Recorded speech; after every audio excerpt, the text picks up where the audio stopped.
Hello everyone, welcome back to my channel. कैसे हो आप सभी लोग? आई होप कि आप सब बहुत ही अच्छे होंगे। आज भी मैं आपके लिए कुछ ऐसा खास टिप्स लेकर आ चुकी हूँ जिसके मदद से आपका घर और किचन की मुश्किल से मुश्किल काम भी हो जाएंगे बहुत ही आसान। खुद के लिए टाइम निकल पाओगे, खूब सारी बचत कर पाओगे। तो चलिए आज का वीडियो शुरू करते हैं। तो हम सभी के पास कुछ ना कुछ इस तरीके का पुराना मोजा तो होता ही है, चाहे कहीं से वो फटी हुई हो या फिर इसकी एक पैर गुम हो चुका हो। तो इसी तरीके का एक मोजा आप ले लीजिए जिसका यूज़ नहीं है। अब देखिए, मोजे की एक पार्ट तो खुले हुए होते हैं। अब इसकी नीचे वाली पार्ट को हमें खोल लेना है। कैंची की मदद से काट के भी आप खोल सकते हैं, या फिर अगर सिलाई वगैरह है तो आप सिलाई को भी ऐसे ही निकाल के खोल सकते हैं। ठीक है, तो यहाँ पर आप देख ही सकते हैं। अब हम क्या करेंगे, इस सॉक्स को हम डबल कर लेंगे ताकि और मोटा हो जाए। तो इस तरह से देखिए, कटी हुई सॉक्स को हाथों में डाल के बहुत ही आसानी से इसे डबल कर सकते हैं। यहाँ पर आपको सिलाई विलाई करने की जरूरत नहीं पड़ेगी। ऐसे ही देखिएगा ये डबल हो जाएगा, जैसे कि यहाँ पर आप देख सकते हैं। अब हम इसका इस्तेमाल लेंगे बहुत ही बढ़िया तरीके से। अगर आपके पास उलन वाला सॉक्स है ना तो बहुत ही बढ़िया रहेगा, अदरवाइज इससे भी काम चल जाएगा। तो जैसे कि घर में बुजुर्ग होते हैं ना, तो उनको घुटनों में पेन होता है। देखिएगा, सर्दियों के टाइम ना जो ठंडी होती है ना, हड्डी में पहुंच जाते हैं। तो इसलिए ठंडी से बचने के लिए या घुटनों की जो पेन है ना उससे थोड़ा सा आराम मिले, इसलिए हम जो गर्म पट्टी है ना उसका इस्तेमाल लेते हैं। लेकिन कई बार ऐसा होता है कि घर में गर्म पट्टी नहीं है और बहुत ज़्यादा दर्द भी हो रहा है, तो उस टाइम आप इस ट्रिक को अप्लाई कर सकते हैं। इस तरह से सॉक्स को घुटनों में चढ़ा देना है। तो इस तरह से इस सॉक्स के वजह से हड्डियों में ठंडी बिल्कुल भी पहुंच नहीं पाएगी, साथ ही साथ गर्माहट बना रहेगा। इसलिए काफ़ी हद तक दर्द से रिलीफ तो मिलेगा ही, साथ ही साथ इंस्टेंट दर्द बहुत ही हद तक कम हो जाएगा। तो इस तरह से छोटी मोटी टिप्स के थ्रू हम अपने काम को आसान तो बना ही सकते हैं, साथ ही साथ हम अपनी मुश्किलों को भी दूर कर सकते हैं। बस ये जो पुरानी सॉक्स है ना, इसे आप बिल्कुल भी ना फेंकें, क्योंकि ये बहुत सारी कामों में यूज़ में आते हैं। उम्मीद है ये ट्रिक आपका बहुत ही काम आएगा। तो चलिए अब देख लेते हैं अगला टिप। तो फ्रेंड्स, यहाँ पर मैंने लिया है पुराना टूथब्रश। टूथब्रश जब पुराना हो जाता है, जब हम इसका यूज़ नहीं लेते हैं, तो इसे हम या तो फेंक देते हैं, ज़्यादा से ज़्यादा क्लीनिंग में काम लेते हैं। लेकिन आज मैं आपको इसका अलग यूज़ दिखाऊंगी। इसके लिए हमें चाहिए आधा टुकड़ा ब्लेड, यानी कि एक ब्लेड था उसे मैंने आधा टुकड़ों में कट कर लिया है। अब हम गैस को जला के ना क्या करेंगे, ब्रश को हल्के से गर्म करेंगे। आप चाहें तो मोमबत्ती के थ्रू भी कर सकते हैं। उसके बाद इसके सेंटर में ये जो आधा टुकड़ा ब्लेड है उसे हमें फिक्स करना है। तो इस तरह से देखिए, ब्रश का जो ब्रिशल है उसे हम हल्के हल्के से गर्म करेंगे और इस तरह से प्रेस करते हुए ब्लेड को अच्छे से चिपका देंगे। बहुत ही आसानी से ये चिपक जाता है। जैसे ही गर्म होता है ब्रिशल, अच्छे से चिपक जाता है, जैसे कि यहाँ पर आप देख ही सकते हो। तो बहुत ही अच्छी तरीके से ये चिपक चुका है और बहुत ही यूजफुल सा एक छोटी सी टूल बन के तैयार हो चुका है, जिसका इस्तेमाल हम एज ए कटर लेंगे। तो इस तरह से देखिए, पेपर को हम बहुत ही बढ़िया तरीके से कट कर सकते हैं। जब बच्चों की प्रोजेक्ट आते हैं ना, तो अलग अलग तरीके के चीज़ों को काटनी होती है, उस टाइम हमें कटर की ज़रूरत पड़ती है। घर में कटर ना हो तो इस तरह से एक छोटू सा जुगाड़ू कटर बना करके आप बहुत ही बढ़िया तरीके से यूज़ भी ले पाओगे। है ना कितना यूजफुल सा आइडिया। तो चलिए अब देख लेते हैं अगला टिप। अब हम चाय बनाने के बाद जो बची हुई चाय पत्ती होते हैं ना, हम उनका यूज़ लेंगे बहुत ही बढ़िया तरीके से। तो इसका ना अलग अलग यूज़ है। तो आज मैं आपको इसका भी एक बहुत ही यूज़फुल सा न्यू आइडिया बताऊंगी जो आपका बेहद ही काम आएगा। तो सबसे पहले हम इसे पानी से अच्छी तरीके से धो लेंगे, ताकि इसमें लगी हुई दूध या जो चीनी है वो अच्छी तरीके से धुल करके साफ़ हो जाए। उसके बाद सॉसपैन में थोड़ी सी पानी लिया है और इसमें चाय पत्ती को डाल के अच्छे से इसे बॉयल कर लेंगे। यहाँ पर देखिए बॉयल हो चुका है। अब हम गैस को तुरंत बंद कर देंगे और इसे दूसरे बर्तन में हम इस तरह से स्ट्रेन कर लेंगे। ठीक है, तो होता क्या है, चाय बनाने के बाद भी चाय पत्ती का जो गुड़ है ना, वो काफ़ी सारा गुड़ इसमें रह जाता है। अब देखिए फ्रेंड्स, इस पानी में एक एक करके जो भी इंग्रेडिएंट मिलाने हैं मिलाएंगे। तो यहाँ पर हाफ चम्मच के करीबन मैंने बेकिंग सोडा डाला है। उसके बाद एक पाउच शैम्पू भी मैं इसके साथ मिक्स कर दूंगी, यानी कि डाल के ना अच्छी तरीके से हम इसे मिक्स करके तैयार कर लेंगे। और ये बहुत ही बढ़िया सा सॉल्यूशन है। इसका इस्तेमाल अब अलग अलग तरीके से ले सकते हैं।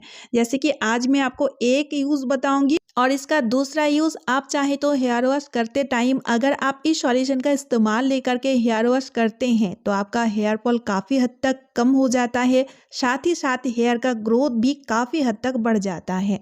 तो चलिए आज मैं आपको इसका अलग अलग यूज़ बताऊंगी।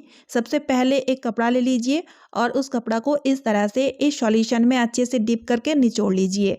और उसके बाद आपके घर में जितने भी फर्नीचर होते हैं, चाहे ग्लास का हो या फिर वुडन का, सभी फर्नीचर को क्लीन करने के लिए इसका इस्तेमाल आप कर सकते हैं। बहुत ही बढ़िया तरीके से क्लीन हो जाता है। आपको कॉलिन का इस्तेमाल करने की ज़रूरत बिल्कुल भी नहीं होगी इसके मदद से अगर क्लीन करेंगे तो। चाहे तो आप मिरर को भी चकाचक कर सकते हैं, जैसे कि बाथरूम का मिरर या फिर ड्रेसिंग टेबल का मिरर को भी अच्छी तरीके से साफ कर सकते हैं। सबसे ज़्यादा गंदे होते हैं बाथरूम का मिरर, पानी का आयरन वाला दाग, छींटे लग करके बहुत ही ज़्यादा गंदे हो जाते हैं। लेकिन इसके मदद से जिद्दी दाग भी बहुत ही अच्छी तरीके से रिमूव हो जाता है। उम्मीद करती हूँ ये ट्रिक आपका बहुत ही काम आएगा। तो चलिए अब देख लेते हैं अगला यूजफुल टिप। तो फ्रेंड्स, सर्दियों में खूब अच्छी फ्रेश सा गाजर मिलने लगा है और गाजर का हलवा खाना हम सभी को बहुत ही पसंद होता है।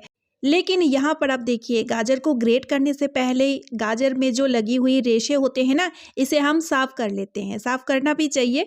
तो इसे साफ करने के लिए यहाँ पर हम पिलर की मदद लेते हैं और पिलर के मदद से इस तरह से छील लेते हैं। इस वजह से क्या होता है, यहाँ पर आप देख ही सकते हैं काफ़ी ज़्यादा गाजर का वेस्ट चला जाता है छिलके समेत।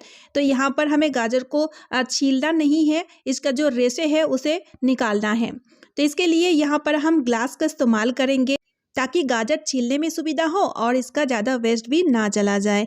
तो यहाँ पर हमें ग्लास ना इस तरह का नहीं, इस तरह का लेना है, यानी कि जिस ग्लास का किनारे शार्प टाइप का हो उसी तरह का ग्लास ले लीजिए और ग्लास की मदद से इस तरह से गाजर को छीलते ही आप देखिएगा इसके जो रेशे हैं सिर्फ वही निकलेंगे। यहाँ पर इस तरह से ज़्यादा छिलकों का वेस्टेज बिल्कुल भी नहीं होता है। अच्छा सा पकड़ बनता है, जिस कारण कुछ ही सेकंड के अंदर काफ़ी सारी गाजर को इस तरह से आप छील करके साफ कर पाओगे। है ना, कितना मस्त सा आइडिया। उम्मीद करती हूँ ये वाला ट्रिक आपका बहुत ही काम आएगा। तो चलिए अब देख लेते हैं अगला यूजफुल टिप। जब कभी भी हम मार्केट से अदरक ले आते हैं तो ये बहुत जल्दी सड़ने लगते हैं। लहसुन से पहले अदरक सड़ जाते हैं। तो कई लोग तो क्या करते हैं, इसे लंबे टाइम तक स्टोर करने के लिए पॉलीथीन में डाल के गार्ड बांध देते हैं, उसके बाद फ्रिज में स्टोर करने के लिए रख देते हैं। लेकिन ऐसा करने से देखिए अदरक के हल कुछ इस तरह से हो जाता है। वाइट कलर का फंगस आ जाते हैं और पूरी तरीके से सड़ जाते हैं, जिसका यूज़ हम बिल्कुल भी नहीं ले पाते हैं। और अगर बाहर खुले में रखते हैं हवा में तो आप देखिएगा बहुत जल्दी ये सूख जाते हैं। तो इसके लिए एक छोटा सा ट्रिक, तो ले लीजिए कंटेनर। अगर ज़्यादा क्वांटिटी में अदरक है तो बड़ा सा कंटेनर लीजिएगा और इस तरह से कंटेनर में अदरक को रख लीजिए। उसके बाद इसके ऊपर हम डालेंगे रेत। अगर आपके पास रेत नहीं है तो गमले का जो मिट्टी है उसका इस्तेमाल भी आप ले सकते हो, ठीक है। तो अदरक के ऊपर इस तरह से हम रेत बिछा देंगे, जिस कारण ये अदरक ना सूखेगा ना ये सड़ेगा, क्योंकि रेत या तो फिर मिट्टी डालने की वजह से ना फंगस बिल्कुल भी नहीं लग पाते हैं। साथ ही में ये अंदर से ठंडा बना रहता है, जिस वजह से ये बिल्कुल भी सूखते भी नहीं है इस तरह से। लेकिन आपको फ्रिज में स्टोर करके रखना है। ये होता है अदरक स्टोर करने का सही तरीका, जिस कारण 6 महीना या साल भर के लिए भी इस तरह से अदरक को रखेंगे ना तो बिल्कुल भी ना सूखेगा ना इसमें फंगस आएगा। अब मैं आपको बताऊंगी फ्रिज का बैड स्मेल हम कैसे दूर करें, क्योंकि कई बार ऐसा होता है कुछ सब्जी खुला छोड़ देते हैं या फिर नॉनवेज वगैरह हम रख लेते हैं, तब ना फ्रिज में से एक अजीब सा बैड स्मेल आने लगता है। तो आज मैं आपको बताऊंगी फ्रिज का बैड स्मेल दूर करने के लिए यहाँ पर हम कॉफ़ी का इस्तेमाल करेंगे। जी हाँ फ्रेंड्स, कॉफ़ी अपने अंदर जितने भी बैड स्मेल रहते हैं ना उसे पूरी तरीके से खींचने में बहुत ही माहिर है।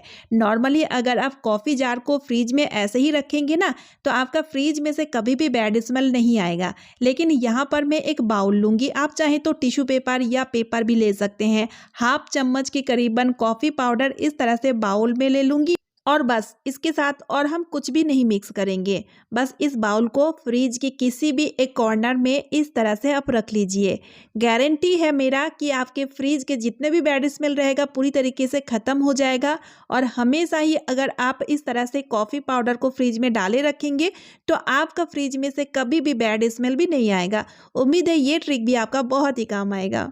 तो चलिए फ्रेंड्स, आज का वीडियो मैं यहीं पे एंड करती हूँ। आई होप आप सभी को आज का वीडियो बहुत ही ज़्यादा यूज़फुल लगी है। अगर वीडियो थोड़ी सी भी यूज़फुल लगे तो वीडियो को ज़्यादा से ज़्यादा शेयर कर दीजिएगा, साथ ही साथ एक लाइक कर दीजिएगा और चैनल को सब्सक्राइब ज़रूर कर लीजिएगा। तो चलिए मिलती हूँ नेक्स्ट वीडियो में। Bye friends and thanks for watching.